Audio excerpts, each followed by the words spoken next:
I dialed my Aunt Michelle's number, excited to finalize my dress fitting for my sister Kayla's wedding this Saturday. There was a long, heavy pause before Michelle spoke. The wedding wasn't this Saturday. It happened last weekend. I was standing in my living room, bridesmaid dress in hand, while my mother, father, and sister were currently sipping cocktails on a staged honeymoon trip I had partially funded. Have you ever felt like the invisible one in your own family? Drop a comment and let me know where you're listening from. I'd love to know who's part of our community. I didn't cry. I didn't drop the phone or ask why. I just walked over to my desk, opened my laptop, and started clicking cancel. Anger wasn't loud this time. It was clinical. For years, I had treated family affection like a business transaction, operating as the silent investor in their version of a perfect household. Now I realized it had been a subscription service, with me footing the bill for people who couldn't even be bothered to send me an invite to the main event. It was 11:51 at night when the call ended. By 12:03, the retaliation was complete. This wasn't a breakdown. It was a balance sheet. I logged into my primary banking portal.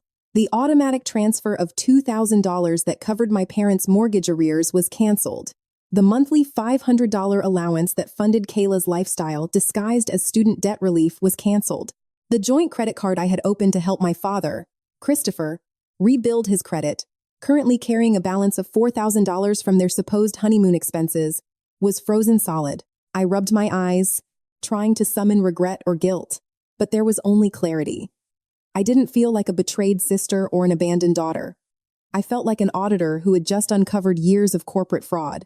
My mother, Angela, had always claimed that family was an unbreakable bond, but looking at the transaction history, it was just a localized economy, and I was the central bank. They weren't currently on a family vacation. They were on a corporate retreat, funded by the very employee they had just fired without notice. Once the accounts were frozen, I began the documentation process. I created a new folder on my desktop and named it The Divestment. I started pulling bank statements, wire transfers, and text messages. Every time Kayla needed emergency rent money. Every time my father claimed his business was going through a temporary cash flow issue. Every time my mother needed a little extra for a family emergency that somehow never included me. I exported 5 years of financial history, highlighting every single outgoing payment in cold, clinical yellow. The numbers didn't lie, and they didn't require emotional interpretation. The total amount I had invested into their comfort over the past 5 years was staggering. It wasn't just money. It was my peace of mind, my security, and my independence, all drained to maintain their pristine image. They had successfully ghosted me from a wedding that I had indirectly financed, leaving me sitting in an empty apartment with a useless dress. But they had miscalculated the variables. They assumed my silence and compliance were permanent personality traits. They didn't realize that a strategic consultant knows exactly how to restructure a failing enterprise. By cutting the financial supply lines immediately, I wasn't seeking revenge. I was simply executing a long overdue accounting correction. The ATM had just closed for business. Looking at the glowing spreadsheet, I had to ask myself the question any logical person would ask. Why did I endure this for so long? Why did I function as the ATM with a heartbeat, dispensing cash and crisis management on demand? The answer wasn't simple weakness. It was the invisible chain of the survivor. When you grow up in a toxic ecosystem, you learn to adapt to the poison. You normalize the cruelty because recognizing it for what it is would destroy the only foundation you have. I had convinced myself that my financial contributions were a substitute for the love they couldn't naturally provide. If I paid the mortgage arrears when my father's reckless investments failed, maybe they would see my value. If I bailed Kayla out of her massive credit card debt, maybe she would finally treat me like a sister instead of a high-interest lender. I had built a psychological prison without bars, believing that my utility would eventually earn my belonging. It is a psychological survival mechanism to believe that if you just give a little more, the narrative will change. This is the trap of normalizing emotional exploitation. You become complicit in your own erasure. I had been paying for the privilege of being ignored. The sacrifices were extensive. I had deferred my own dreams of buying a house to ensure my parents didn't lose theirs. I had worked 80-hour weeks consulting for tech firms, pouring the surplus into the black hole of Christopher and Angela's manufactured crises. I was the fixer, the shadow operative who cleaned up the messes but was never invited to the victory parade. I remembered the time Kayla had maxed out 3 credit cards and faced a lawsuit. I had liquidated a portion of my stock portfolio to settle the debt. Her gratitude had lasted exactly one afternoon before she went back to making snide comments about my wardrobe and my workaholic lifestyle. I remembered my parents hosting lavish holiday dinners, pouring expensive wine I had purchased, while introducing me to their friends as their practical daughter, a thinly veiled euphemism for the one they didn't want to show off. I had even funded the down payment for the venue of this very phantom wedding, under the guise of an emergency bridge loan for Christopher's business. But looking at the numbers now, the invisible chains shattered. The data dismantled the illusion. I wasn't buying their love. I was funding their delusion. My enabling behavior hadn't saved the family, it had only subsidized their dysfunction. They had mistaken my tolerance for stupidity. They thought I was endlessly accommodating, failing to realize that a strategist only continues investing as long as there is a perceived return. The return on this investment was a fake wedding date and an empty apartment. The emotional ledger was bankrupt, and the financial ledger was officially closed. I closed the spreadsheet, the glow of the screen reflecting in the dark room. The mechanism of survival had mutated into a mechanism of retaliation. I was no longer the enabler. I was the architect of their impending reality check. It took exactly 3 days for the financial drought to register. I was sitting at my desk reviewing a client portfolio when my phone lit up. It was Christopher. I watched the caller ID flash, feeling nothing but a mild clinical curiosity. I let it go to voicemail. 2 minutes later, a text arrived. Elise, the auto transfer for the mortgage bounced. The bank is charging a fee. Fix this immediately. There was no greeting, no question about how I was doing, and certainly no apology for the phantom wedding. 5 minutes later, Angela texted. Your father's credit card was declined at the resort. Call the bank. This is incredibly embarrassing for us. I stared at the screen. They weren't shocked by what they had done to me. They were shocked that I had stopped playing along. The performance of guilt was completely absent. They didn't feel remorse for excluding me. They only felt inconvenience because the utility bill had stopped paying itself. I didn't reply. I simply took a screenshot of their messages and dropped them into the divestment folder. By the end of the day, Kayla joined the barrage. What is your problem? My allowance didn't clear. You're ruining my honeymoon.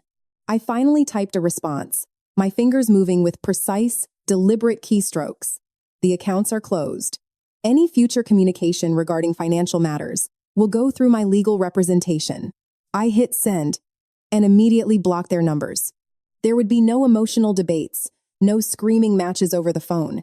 You do not negotiate with toxic assets. You liquidate them. I picked up the phone and called Michelle. She wasn't just my aunt. She was a senior litigation attorney who had built a career dismantling fraudulent corporations. She had been the one to accidentally slip the truth about the wedding date, and she was the only relative who had ever seen through my parents' facade. They noticed, I said when she answered. Of course they did, Michelle replied, her voice crisp and professional. They're running out of other people's money. Are you ready to proceed? Draft the demand letter, I instructed. I want formal repayment schedules for every outstanding loan, every bridge credit, and every documented debt they owe me. I have the spreadsheets ready. I'll have the courier deliver the demands to their house the day they return from their fake honeymoon, Michelle said. I've been quietly building this case for weeks, Elise. Since I already had the forensic evidence and the draft settlement ready, we can move with maximum legal pressure the moment they step off that plane. But Elise, I've been doing some digging into your father's business filings. Things don't add up. The bridge loan you gave him for the venue, I think it goes much deeper than a simple lie about a wedding date. What do you mean? I asked, my analytical mind instantly snapping to attention. I've pulled the property records for your inheritance, she said. The historic apartment your grandfather left you in his trust. We need to meet at my office tomorrow morning. Bring all your identification.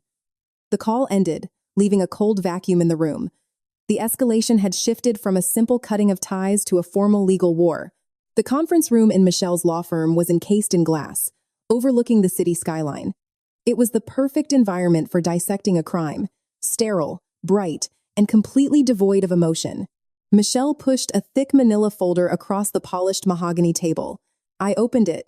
Inside were property deeds, loan origination documents, and bank transfers. Your father's real estate consulting venture didn't just fail, Michelle stated, her voice razor sharp.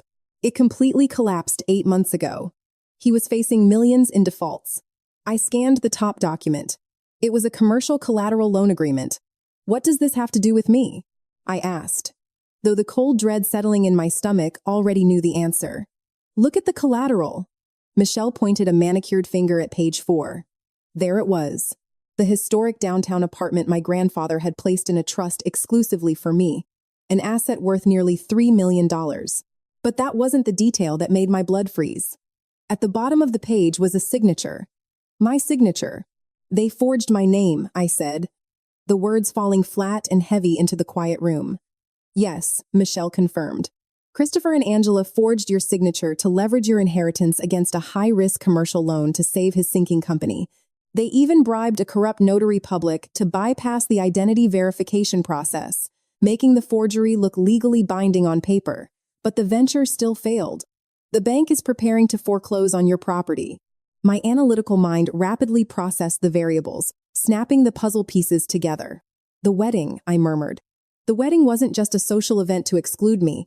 It was a staged transaction. Exactly, Michelle said, pulling out a background check on Trevor, Kayla's new husband. Trevor is the heir to a massive commercial real estate development firm.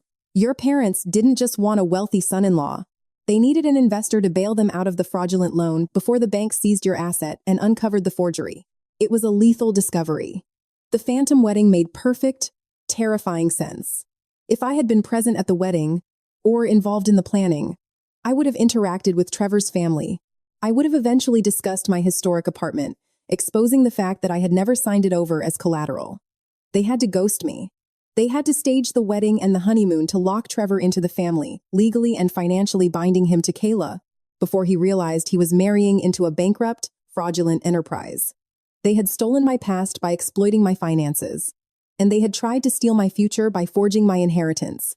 This is wire fraud, bank fraud, and identity theft, I stated, the legal terminology tasting like ash in my mouth. It's federal prison, Michelle corrected. They used your money to fund the very wedding designed to cover up the theft of your property. I looked at the forged signature. My parents hadn't just been careless or cruel. They were clinical operators executing a financial crime, treating me not as a daughter, but as a disposable asset to be leveraged and liquidated. Draft the briefs, I told Michelle, my voice devoid of any hesitation. We aren't just sending a demand letter anymore. We are scheduling a family meeting. And we are going to invite Trevor. They arrived at the conference room looking like a catalog advertisement for generational wealth. Christopher wore a tailored suit, Angela carried a designer bag, and Kayla walked arm in arm with Trevor, sporting a fresh tan from their fraudulent honeymoon. They expected a negotiation. They expected the obedient daughter to finally bend. They stopped dead when they saw me sitting at the head of the table, flanked by Michelle and a forensic accountant. Elise, what is the meaning of this? Christopher demanded, attempting to project authority. Sit down, I instructed. The command was so absolute that Trevor immediately took a chair, pulling Kayla down with him. My parents reluctantly followed. I didn't waste time on greetings. I slid the commercial loan document across the table. It stopped directly in front of Trevor. Trevor, welcome to the family, I said, my tone strictly transactional. You are currently looking at a commercial collateral loan. The signature at the bottom is forged. Your new father-in-law committed federal bank fraud by leveraging my $3 million inheritance to cover his bankrupt firm. The color drained from Christopher's face. Angela gasped, her hand flying to her necklace. That is a lie, Christopher shouted, slamming his hand on the table. This is a private family matter. It became a federal matter the moment you forged my name, I countered, sliding the forensic handwriting analysis next to the loan. You staged the wedding early and excluded me, because you needed to secure Trevor's capital before the bank foreclosed on the property and the forgery was discovered. Trevor picked up the documents. He wasn't a fool. He was a businessman. His eyes scanned the numbers, the default notices, the forged signature. The illusion of the perfect, wealthy family was evaporating in real time. Christopher had been so meticulous that he falsified the property title records, creating a deception so layered that even Trevor's team's initial due diligence hadn't flagged it. This is the illusion of power from an empty wallet. When a family's entire identity is built on the facade of wealth, rather than the substance of character, their collapse is swift and absolute. Their status was merely a rented costume, paid for by fraudulent loans and my stolen savings. Without money, they had no moral foundation to stand on. They were morally bankrupt long before they were financially ruined. Stripped of their capital, they were just desperate criminals in expensive clothes. You used my money to fund the wedding to trap him, I stated, looking directly at Kayla. The honeymoon was paid for by the credit card I just froze. Trevor dropped the papers. He looked at Kayla, whose face was contorted in panic. Is this true? He asked. Trevor, baby, it's a misunderstanding, Kayla pleaded, reaching for him. Trevor stood up, pulling his arm away. I will have my legal team verify these documents by the end of the day to confirm the fraud. Until then, we are done. He didn't look back as he walked out of the conference room, leaving his new bride sobbing at the table. The perfect image was completely unraveled. Christopher slumped in his chair, defeated. Angela began to weep, begging me to remember that we were blood. Blood is just biology, I said, gathering my files. This was business. And your company is officially liquidated. I walked out, leaving them to the ruins of their own making. The aftermath was swift and highly clinical. To avoid federal prison for bank fraud and identity theft, Christopher and Angela signed a comprehensive, ironclad settlement agreement drafted by Michelle. They consented to a court-ordered restitution that liquidated their assets, stripping them of their luxury status to fully repay the debt and avoid further prosecution. They surrendered every asset of value. Kayla's divorce proceedings from Trevor were fast-tracked due to the overwhelming evidence of fraud. Left with massive legal bills and absolutely zero financial support from me, the wealthy savior she thought she had secured vanished entirely. They were forced to move into a cramped, noisy rental apartment on the outskirts of the city, their designer wardrobes, luxury cars, and country club memberships liquidated to cover the staggering restitution they owed. I didn't celebrate their downfall. I didn't gloat or seek them out to twist the knife. I simply archived the legal files and closed the folder forever. 6 months later, I sat on the expansive cedar deck of my newly purchased lake house. The water was perfectly calm, mirroring the deep, vibrant green of the surrounding pine trees. The historic apartment my grandfather left me was secure and fully restored to my name. My consulting business was thriving, and the heavy, suffocating weight of being the family fixer was completely eradicated. The silence of the morning was no longer a harsh reminder of my isolation. It was the beautiful, resonant sound of absolute freedom. I was no longer the invisible asset. I was the sole proprietor of my own life. If you've ever had to sacrifice your own peace to keep a toxic family together, let me know in the comments. And if you're ready to break the cycle, make sure to subscribe for more stories of justice. I poured a steaming cup of coffee and watched the mist gently roll off the surface of the lake, taking a deep, cleansing breath. I've come to realize that the hardest part of walking away from a toxic family isn't the retaliation, nor is it the legal battles. It is accepting that my years of support were a result of my own misplaced kindness, a lesson in how even the best intentions can be weaponized by those who refuse to take responsibility. The hardest part is mourning the illusion of the family you desperately wished you had. To anyone who has ever felt like the outsider, the black sheep, or the invisible pillar holding up a collapsing roof, I want to say this directly to you. Your value is not determined by your utility to broken people. You do not have to set yourself on fire just to keep others warm. The pain of not belonging to your own bloodline is a profound, aching wound, but it is also the very catalyst that forces you to build your own sanctuary. You are not defective for refusing to be exploited. Blood might be biological, but family is built on respect, reciprocity, and genuine love. Forgiveness isn't always for the other person, and it absolutely does not require reconciliation. Sometimes, forgiveness is just the firm, unwavering decision to stop letting them audit your soul. Sometimes, it's the only way to set yourself free. I had closed the ledger on my painful past, and for the first time in my 30 years of life, the balance was entirely, beautifully my own.